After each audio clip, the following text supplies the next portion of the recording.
Ah bah ça y est, le Paris Saint-Germain s'est enfin réveillé. Il était temps parce que bon, le match face à Monaco, on était vraiment inquiet. Hein, je ne te cache pas que j'étais vraiment inquiet avant ce match face à Chelsea. Là, ça y est, on a vu le vrai visage du Paris Saint-Germain. On a revu un PSG en mode méchant. Et ça fait plaisir. Bref, salut à tous, amis parisiens, supporters du PSG. J'espère que vous avez la pêche.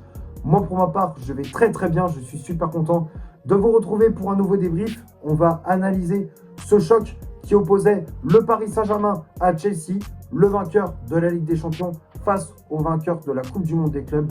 Victoire très importante des hommes de Luis Enrique, 5-2 au Parc des Princes. Bradley Barcola avait ouvert la marque dès la 10e minute de jeu pour les locaux. À la 28e, égalisation de Malo Gusto pour les Londoniens. 40e minute, but d'Ousmane Dembélé. 57e, égalisation à nouveau des Blues, signé Enzo Fernandez. 74e, Vitinha inscrit le 3e but pour le Paris Saint-Germain.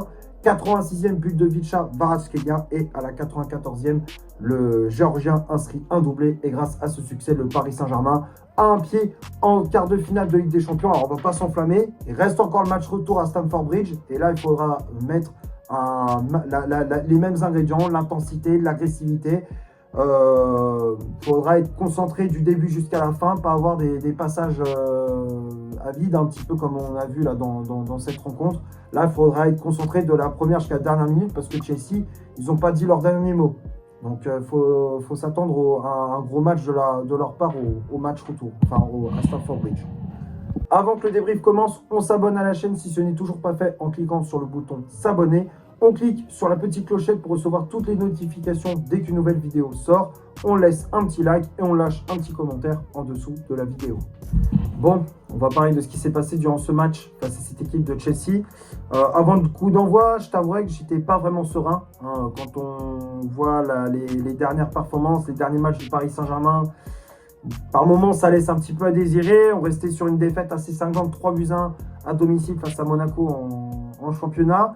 Donc ouais, avant le coup d'envoi, j'étais pas serein. Parce que je me disais, si on ne met pas un minimum d'agressivité, un minimum d'intensité dans nos duels, dans nos courses, on va se faire secouer dans tous les sens. Parce que Chelsea, s'ils sont venus au parc, c'est pas pour faire de la figuration.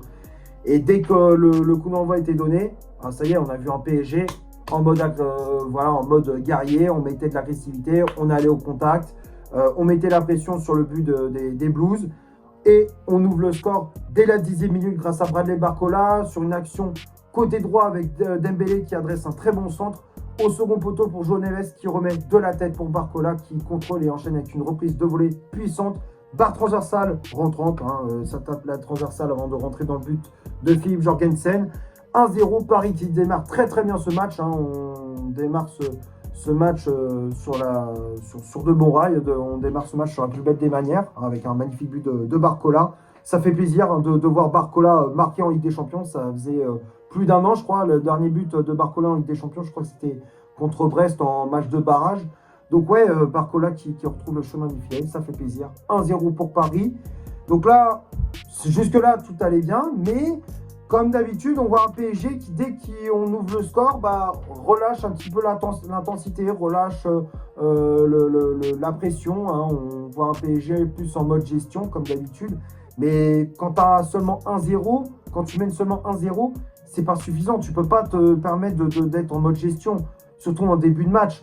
Chelsea qui pousse ils tentent de réagir par tous les moyens. Ils essayent de mettre plus d'agressivité. Ils redoublent les efforts dans les courses, dans les dribbles, dans les choix de passes et tout ça, dans les circuits de balles. Ils redoublent les efforts. Et à force de pousser, ils sont récompensés de leurs efforts. On est puni à la 28e minute avec le but de Malo Gusto. Et sur ce but, je suis désolé, mais les gars, mais défensivement, c'est pas normal de laisser autant d'espace. Quand tu vois le but de Gusto, sur l'action, ça se déroule côté gauche avec Enzo Fernandez qui se fait une longue transversale de l'autre côté pour Gusto. Et il n'y a absolument personne. Barcola, il ne fait pas de repli défensif. Mendes, il est trop collé à Pacho dans l'axe. Et donc, du coup, là, ça laisse un énorme boulevard pour le latéral de Chelsea. Gusto qui rentre dans la surface trop facilement. Et derrière, il enchaîne avec une frappe. Alors, Safonov qui n'a pas la main assez ferme, c'est vrai.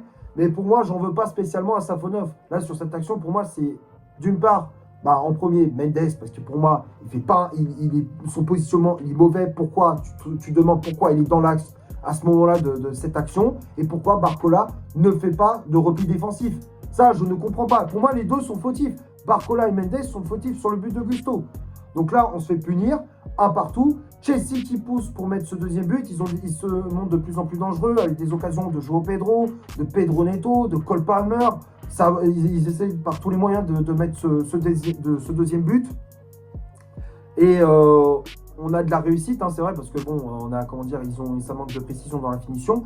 Mais on a aussi un très bon Safonov qui sera décisif d'ailleurs sur le but d'Ousmane Dembélé, puisqu'à l'origine, avant que Dembélé marque à la 40e minute, c'était une action de Chelsea, une occasion de but avec une frappe de Cole Palmer hein, sur un centre venant de la droite. Cole Palmer qui tente une reprise de volée repoussée par Safonov. Et puis derrière, ça va en contre-attaque. Ça part en contre avec Désiré Doué qui lance dans la profondeur. Ousmane Dembélé qui prend de vitesse la défense de Chelsea. Et puis, bon, bah, il y a Wesley Fofana qui a essayé de revenir au dernier moment sur lui. Et puis, bah, Dembélé, on connaît son talent. Un crochet, fin de frappe. Et puis derrière, il se met sur son pied droit et il ajuste parfaitement Jorgensen. Frappe croisée. Petit filet, ça fait 2-1. On reprend l'avantage juste avant la pause. Hein. Ce but, il fait énormément de bien. Surtout que, comme je disais, on était dans une période où c'était très, très compliqué. On subissait énormément les attaques de Chelsea. Donc à la mi-temps, le PSG mène 2-1. Et la deuxième période, bah, on voit encore un PSG voilà, qui se contente de ce 2-1, qui se contente d'un petit but d'avance. Encore une fois, c'est ça le problème, c'est qu'à chaque fois, dès qu'on mène au score, bah, on a relâché, on ne fait plus rien, on se contente du 2-1. Et puis, bah, à force de jouer avec le feu, bah, on se brûle, hein, on se fait punir une nouvelle fois. 57e minute, but d'Enzo Fernandez. Et sur cette action, Désiré Doué. Hein. Là, dans ce match-là, je l'avais dans le viseur. Parce que là, je suis désolé, mais Désiré Doué, il a fait un match de merde. Déjà en première période, à chaque fois qu'il avait le ballon, il jouait que pour sa tronche. Hein, à chaque fois, à faire ses ses machins, ses dribbles, servait strictement à rien. Déjà en première période, il m'avait gonflé, mais là, sur le deuxième but, là, j'ai pété les plombs. Là, c'est pas possible. Comment tu fais pour perdre ce ballon à cet endroit du terrain? T'as pas le droit. T'as pas le droit à ce niveau-là. Là, Désiré Doué, il a fait de la merde. Perte de balle qui était vraiment évitable. Et derrière, ça part en contre.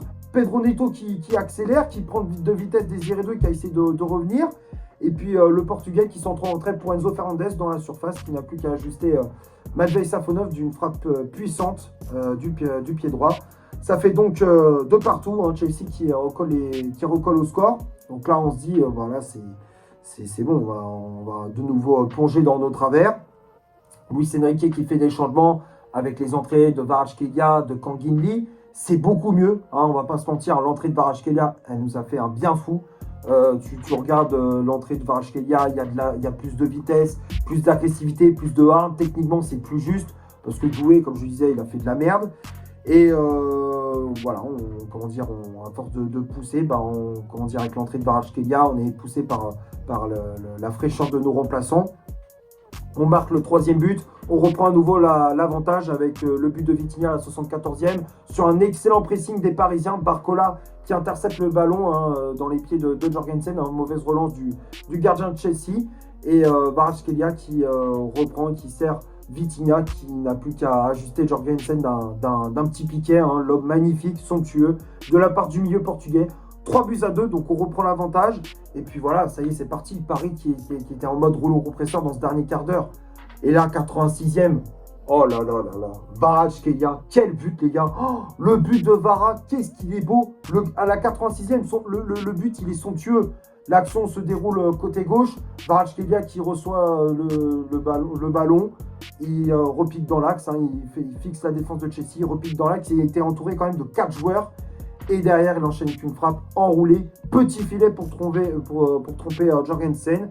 Ça fait donc 4-2. Magnifique but de la part de Kvaratskhelia. Et à la 94e, on marque ce 5e but avec une contre-attaque des Parisiens, avec Achraf Hakimi qui a, dans les dernières minutes, a poussé ses efforts, qui a redoublé ses efforts pour justement essayer de conclure cette action avec ses coéquipiers. Hakimi qui débordait côté droit, qui sert en retrait Kvaratskhelia, hein, et puis il n'y a plus qu'à ajuster Jorgensen, qui malheureusement, sur la frappe de Kvaratskhelia, sa main n'est pas assez ferme. 5-2, Paris s'impose, et comme je disais, on a un pied en quart de finale de Ligue des Champions. Il n'y a plus qu'à assurer le résultat au match retour à Stamford Bridge. Maintenant, on va passer à la composition d'équipe que Luis Enrique a alignée pour ce match. Le 11 de départ s'affiche juste ici, donc l'entraîneur espagnol a aligné comme d'habitude son bon vieux 4-3-3, avec dans les cages le russe Matvei Safonov. La charnière centrale, c'était Marquinhos associé à William Pacho. Marquinhos qui avait le brassard de capitaine. Les latéraux, Achraf Hakimi à droite, Nuno Mendes à gauche. Le milieu de terrain, Vitinha toujours dans ce rôle de milieu défensif. João Neves qui faisait son retour dans le 11 parisien, aux côtés de Warren Zaïre-Emery dans ce rôle de milieu relayeur. Et le trio d'attaque avec Désiré Doué, ailier droit, Bradley Barcola, ailier gauche, et en pointe en faux numéro 9, le français Ousmane Dembélé. Les changements effectués par l'entraîneur parisien, donc comme je disais, on a vu l'entrée de Vicha Kvaratskhelia à la place de Désiré Doué, l'entrée de Kangili à la place d'Ousmane Dembélé, Lucas Hernandez qui est rentré à la place de Warren Zaïre-Emery, et pour finir, l'entrée de Seny Mayulu à la place de Bradley Barcola. Que dire sur cette compo? Bon bah, pas grand chose, hein. On a mis à part, on a vu le retour de João Neves dans le 11 parisien. Ça fait plaisir de le revoir dans le 11 de départ, hein, vu qu'il est ultra important. On l'a bien vu encore une fois dans ce match. Qu'est-ce qu'il est important, João Neves, dans la récupération de balles, dans les efforts, dans le pressing. Il était partout. João Neves, techniquement, c'est très très propre ce qu'il fait.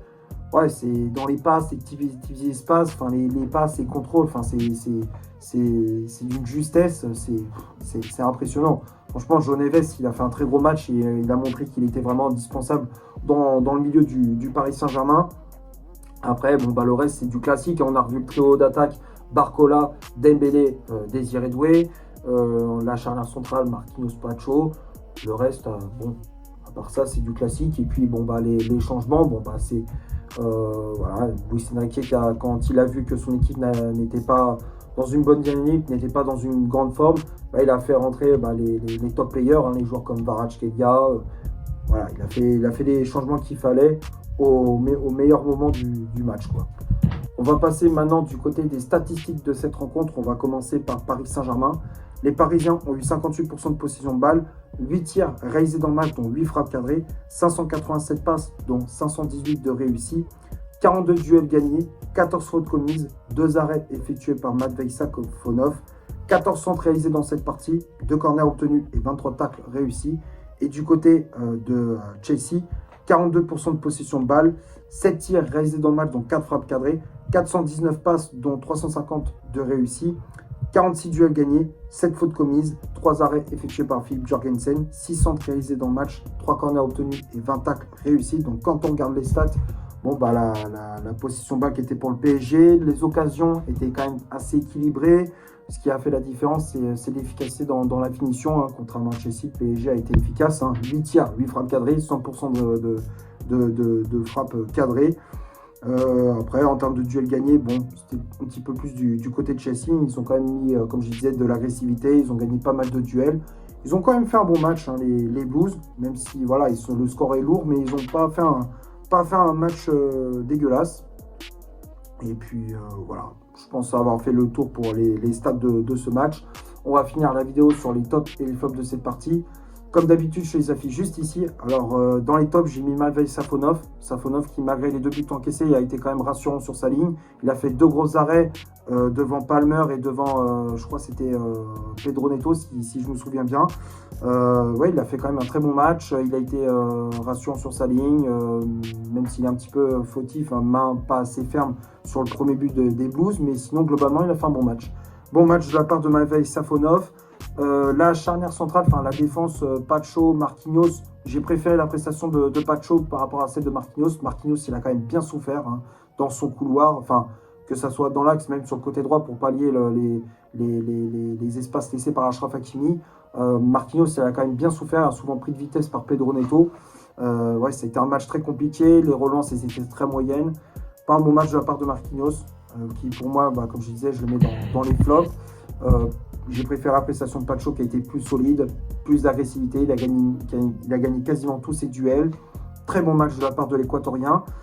Les latéraux, Hakimi et Mendes, pour moi, ils n'ont pas fait un bon match. Mendes qui est pour moi fautif sur le but de Malo Augusto. Le positionnement, il est mauvais. Dans les efforts, on sentait qu'il était vite essoufflé. Tu avais l'impression qu'en fin de première période, il était complètement cramé. Ouais, c'est pas un bon match de la part de Mendes. Défensivement, il était vraiment en difficulté. Offensivement, il n'a pas eu le même impact qu'il avait d'habitude. Hakimi, pareil, pas un bon match de la part d'Achraf Hakimi qui a vraiment pris un sacré bouillon devant Pedro Neto. Et Marco Kurela également. Match très moyen de la part du Marocain. Le milieu de terrain, Vitinha, João Neves, Zaïre Emery, les trois, je les mets dans les tops. Un très bon match de la part de Vitinha qui a, comme d'habitude, géré le tempo, qui a été buteur. Il a fait encore une fois son match, Vitinha au milieu de terrain. Dans la récupération de balle, il était présent, dans l'agressivité. Techniquement, c'était très très propre ce qu'il a proposé.